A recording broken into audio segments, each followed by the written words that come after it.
Oke. Halo teman-teman, selamat datang di podcast Betim, Batsol dan Tim, tempat ngobrol santai tapi penuh manfaat soal pajak. Pertama-tama aku punya pantun dulu Kak Syar.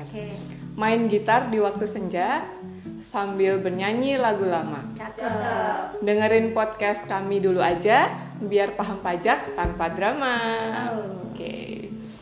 Oke, saat ini sudah hadir bersama kita narasumber podcast kali ini yaitu Kak Shirley dari KPP Pratama Badung Selatan sebagai penyuluh pajak ya Kak ya. Halo. Jadi hari ini kita mau bahas apa nih Kak Syar? Nah ini kan sekarang lagi rame-ramenya pelaporan SPT tahunan ya. Ya, pastikan kawan pajak sudah pada melakukan pelaporan SPT tahunan tentunya ya. Biar nggak overthinking sama STP ya, surat tagihan pajak ya, sanksi. Nah, berhubung lagi SPT tahunan nih, apa saja sih yang mengikuti atau apa saja yang berakhir juga di akhir Maret pada saat pelaporan SPT tahunan? Itu antara lain ada pelaporan investasi, reporting. Nah, ini yang ada juga yaitu pelaporan atau permohonan penggunaan norma seperti itu. Ya, permohonan norma perhitungan penghasilan neto atau yang biasa mungkin wajib pajak tahunya tuh norma seperti itu ya. Atau biasanya disingkatnya NPPN ya Kak ya? Ya, NPPN seperti itu. Bisa dijelaskan lebih detail lagi nggak sih Kak, norma penghitungan penghasilan neto itu apa? NPPN itu apa? Jadi norma perhitungan penghasilan neto atau yang biasa kita singkat NPPN adalah metode yang digunakan oleh wajib pajak untuk menghitung penghasilan neto berdasarkan presentasi. Nah, dan ini dihitung dari peredaran brutonya seperti itu ya. Kemudian metode ini digunakan sebagai alternatif jika wajib pajak tidak ingin atau tidak dapat menyelenggarakan pembukuan secara lengkap seperti itu. Oke. Jadi NPPN ini siapa aja yang bisa menggunakan Kak Syar? Apakah semua wajib pajak atau gimana? Ya, jadi tidak semua wajib pajak bisa menggunakan NPPN ya. Nah, kategori-kategori wajib pajak yang bisa menggunakan NPPN yang pertama yaitu tentunya wajib pajak yang melakukan pekerjaan bebas seperti itu ya, kayak dokter, pengacara, atau yang punya notaris, jasa ya, notaris, gitu ya. itu agen asuransi, agen properti, broker dan sebagainya. Nah, kemudian peredaran brutonya tidak melebihi 4,8 M dalam setahun seperti itu ya. Baik. Kemudian wajib pajak bisa menggunakan norma dengan cara pengajuannya yaitu dengan mengajukan permohonan paling lambat. Nah, ini harus digarisbawahi ya, paling lambat 3 bulan di awal tahun pajak yang bersangkutan. Jadi contohnya misalnya sekarang kan tahun pajak 2025 ya, untuk laporan SPT tahunan tahun pajak 2025 nanti kita sudah harus mengajukan pengajuan norma paling lambat tuh akhir Maret 2025 seperti itu. Berarti sama kayak SPT tahunan ya Kak Syar? Betul ya. Terus kalau misalnya wajib pajak tidak memberitahukan kalau akan menggunakan norma ini, kira-kira akibatnya tuh apa bagi wajib pajak? Ya, jadi akibatnya nanti wajib pajak tidak bisa menggunakan norma perhitungan. Nah, nanti kalau tidak bisa menggunakan norma perhitungan, penghasilan brutonya langsung menjadi penghasilan neto seperti itu ya. Kemudian nanti atau dia akhirnya dianggap sebagai menggunakan pembukuan seperti itu. Jadi kalau menggunakan norma kan dia ada prosentasinya, prosentasi sebagai kayak pengurang gitu. Mendapatkan penghasilan netonya. Jadi kalau misalnya wajib pajak sudah memilih menggunakan NPPN, masih perlu nggak wajib pajak tersebut untuk membuat pembukuan? Tidak perlu. Ya, jadi cukup membuat catatan saja seperti itu. Dia mencatat setiap rekapan ya peredaran brutonya tiap bulannya seperti itu. Jadi nggak perlu lagi ya Kak Syir ya. Terus kemudian untuk keuntungannya sendiri menggunakan NPPN dibandingkan dengan pembukuan penuh itu apa Kak Syir? Tadi sudah sempat saya spill ya. Aku udah spill di tadi, yaitu wajib pajak tidak perlu lagi melakukan pencatatan yang kompleks. Yang kompleks ini kayak pembukuan yang ribet, yang memperhitungkan biaya dan sebagainya gitu ya. Kemudian pencatatannya harus secara detail seperti itu ya. Kemudian selain itu norma juga memberikan kepastian. Nah, kepastian dalam menghitung pajak karena penghasilan neto dihitung berdasarkan persentase tertentu dari peredaran bruto. Baik. Jadi contohnya seperti kalau agen asuransi itu 50% untuk normanya, kemudian untuk agen properti itu 20% seperti itu ya. Itu kalau nggak salah ada di 17 tahun 2015 ya, Iya, benar betul. ya. Oke.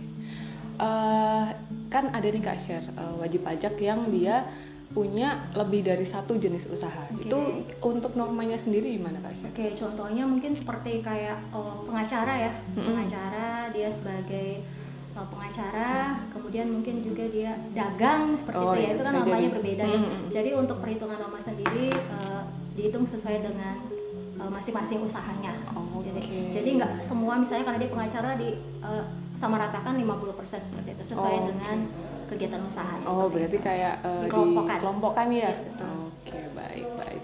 Kemudian untuk menentukan besaran norma penghitungan penghasilan neto, itu gimana nih Kak Sher? Oke, tadi untuk perhitungan atau normanya itu tabelnya kita bisa lihat di per 17 tadi yang tahun 2015. Jadi nanti ada tabelnya. Jadi ada 3 kriteria ya. Seperti itu. Yang pertama, kita bisa melihat nanti klasifikasi presentasi untuk 10 kota provinsi. Jadi Denpasar termasuk. Oke. Itu ada Medan, Palembang, Jakarta, Bandung, Semarang, Surabaya, Manado, Makassar dan Pontianak. Nah, Oke. kemudian untuk yang kategori klasifikasi presentasi yang kedua yaitu ibu kota provinsi lainnya. Jadi di luar dari 10 provinsi yang tadi sudah disebutkan. Kemudian yang ketiga itu daerah lainnya. Oh iya. Oke. Jadi untuk lebih lengkapnya mungkin nanti kawan pajak bisa melihat pada per 17 tahun 2015 itu ya. Ya. Oke, baik. Nah, kalau wajib pajak udah pakai NPPN nih, terus kemudian dia pengen beralih dari NPPN ke pembukuan, itu kira-kira boleh nggak sih? Ya, diperbolehkan. Cuma sebelum menggunakan PPN ini maksudnya sebelum menggunakan pembukuan wajib pajak harus melaporkan ya, memberitahukan perubahan tersebut. Oh, Ya. baik.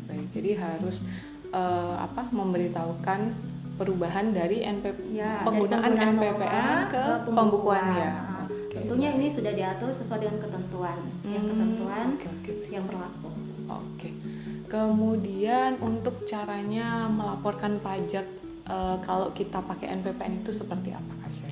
Oke, jadi nanti ketika wajib pajak melaporkan pajaknya melalui surat pemberitahuan atau kita kenal dengan SPT tahunan, kita menggunakan norma yang berlaku sesuai dengan klasifikasi lapangan usaha kita. Nah, peredaran bruto selama setahun pajak itu kemudian kita kalikan dengan tarif norma. Nah, dapatlah penghasilan netonya seperti itu. Kemudian nanti penghasilan neto itu nanti akan menjadi dasar perhitungan di SPT induknya. Oh, di bagian penghasilan neto ya Kak ya? Iya, betul. Oke, ini mungkin yang tadi lupa diberitahukan kepada kawan pajak, yaitu untuk mendapatkan bisa menggunakan norma perhitungan penghasilan neto ini, kawan pajak pastikan KLU kawan pajak adalah klasifikasi dari pekerjaan bebas. Ya, jadi kalau pegawai swasta, karyawan itu tidak bisa memanfaatkan penggunaan norma seperti itu. Oke, baik. Berarti selain pekerjaan, selain pegawai swasta, selain yang pegawai gitu ya Kak Sher ya? Oke, Iya. menggunakan norma. Terus kalau misalnya kawan pajak kan dari tadi udah dikasih tahu nih NPPN seperti apa, terus bagaimana penggunaannya. Kira-kira bisa diberikan sedikit contoh nggak biar kita tuh terbayang cara cara penggunaan normanya ini gimana? Penghitungannya boleh. Oke, ini contohnya ya. Misalnya Lita nih. Lita sebagai agen asuransi. Oke. Nah, kemudian Lita berdomisili di Kota Denpasar. Ya, berarti kan dia masuk kategori yang 10 ibu kota provinsi itu ya. Ya. Oke. Kemudian pada tahun 2024, Lita menerima penghasilan bruto sebesar 500 juta. Wow. Ini banyak banget berarti ini. Insentif atau bisa bonus-bonus dari Amin nggak sih? bonus dari memasarkan premi asuransi seperti itu ya. Kemudian statusnya masih gadis ya, PTKP TK0 ya, jadi PTKP TK0. Oke, kemudian karena tadi dia masuk di klasifikasi yang 10 ibu kota yang 10 provinsi itu, maka dia mendapatkan untuk asuransi ini, agen asuransi yaitu 50%. Oke. Ya. Jadi tadi 50% norma perhitungannya, kemudian dikalikan dengan peredaran brutonya Yang 500 ya, juta 500 tadi. juta, dapatlah penghasilan netonya 250 juta. Oke, baik. Oke, setelah kita dapat penghasilan neto, kemudian kita kurangi dengan PTKP. PTKP-nya. Oke, untuk PTKP status PTKP TK0 itu 54 juta. Nah, setelah kita kurangi, dapatlah 196 juta. Penghasilan kena pajak. Penghasilan kena pajaknya 196 juta. Nah, ini kemudian kita kalikan lagi dengan tarif progresif atau tarif pasal 17. Karena dia posisinya masih di 196 juta, otomatis kena dua tarif ya. Iya, yang 5% yaitu dan 5 dan 15. 15 seperti itu. Oke, Jadi kita baik. tinggal kalkulasi aja kira-kira berapa gitu. Oh ya, baik-baik. Jadi cara menghitungnya seperti itu Iya, ya, teman-teman. Oke. Terus cara kita untuk memberitahukan nih ke DJP kalau kita pakai normal loh, itu tuh gimana Kak Syed?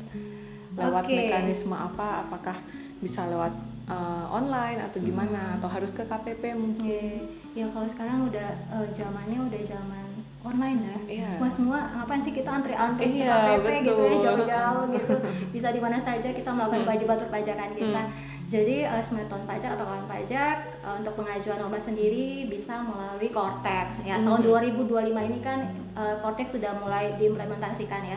Jadi pengajuannya melalui Cortex, yaitu nanti kawan pajak bisa pertama aktifkan dulu, aktivasi dulu akun Cortex-nya Cortex-nya. Setelah punya akun Cortex, kemudian nanti ke menu layanan administrasi ya. Layanan administrasi. Pokoknya di semua di layanan administrasi ini semua layanan perpajakan yang kawan pajak ingin lakukan ada semua di situ. Salah satunya norma. Oh, Oke, Oke. baik-baik. Kemudian nanti kita memilih kategori sublayanan AS 0401. Ya, jadi itu pemberitahuan penggunaan norma perhitungan penghasilan neto atau yang disingkat MPPN.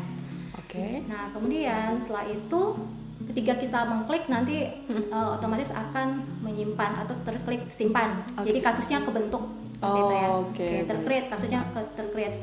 Kemudian nanti setelah itu kita akan diarahkan ke informasi umum.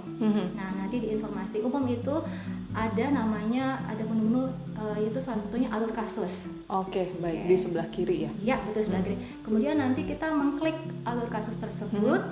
Nah, alur kasus tersebut nanti kita klik. Kemudian nanti ada isian-isian yang harus kita lengkapi. Salah satunya nanti itu ada informasi yang meliputi tahun pajak. Kita isi karena sekarang tahun pajak 2025. Ini kan untuk laporan SPT tahun 2025. Kita pilih tahun 2025. Ya. Oke, baik. Kemudian kita masukkan omset kita berapa, kita estimasi. Kurang Kira-kira lebih saya berapa, estimasi gitu. saya segini gitu ya. Nah, kemudian kita isi juga kabupaten kota, karena ini menentukan tadi yang 10 provinsi itu. Oh, Nah, iya. menentukan kita masuk di klasifikasi presentasi yang mana normanya. Kemudian setelah semua kolom itu terisi, kemudian kita centang box pernyataan dan klik simpan. Oke, baik, Ya, baik. kemudian nanti akan muncul pesan atau notifikasi yaitu sukses ya. Setelah sukses, kemudian kita scroll ke bawah, kemudian kita meng-create PDF. Ya, kita create PDF, kemudian nanti PDF ini akan ter-create menjadi formulir permohonan penggunaan norma. Oke. Gitu. Kemudian nanti setelah kita klik, nanti kita ada lagi isian yaitu lengkapi kolom-kolom, misalnya untuk kan kita harus mengupload ya, kita mengupload gitu ya, mengupload dokumen mendukung gitu.